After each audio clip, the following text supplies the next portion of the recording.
Let's go over some tips for actually registering for and taking the exam itself.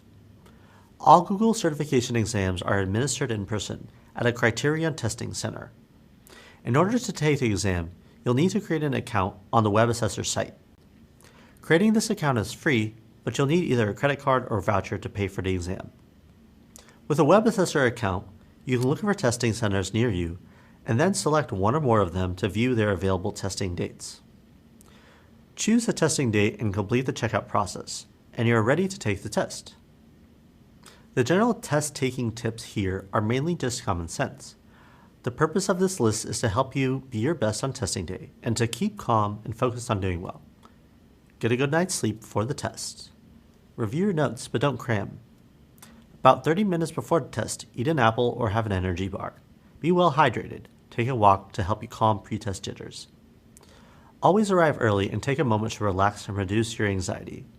This brief quiet period will boost your confidence. Use the restroom before the test begins. Read the test directions very carefully and watch for details. Maintain a positive attitude. Don't let more difficult questions raise your anxiety and steal your valuable time. Move on and find success with other questions. Plan to finish early and have time for review. There is a bit of a science to taking a multiple choice exam. Here are some tips to keep in mind.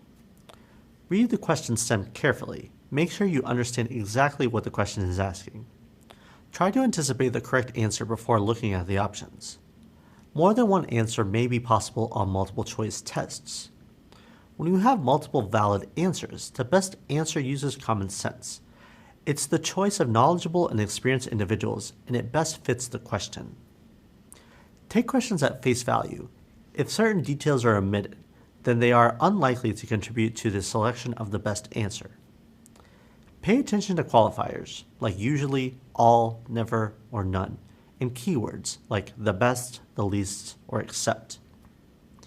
There's no penalty for guessing, so try not to leave questions unanswered. If you have to guess, eliminate the obviously false choices first. The first answer that comes to your mind when you read the question is usually the correct answer. Don't change an answer unless there's clear evidence that your answer is incorrect. You misread or misunderstood the question, or you recall more information or found the correct answer elsewhere in the test.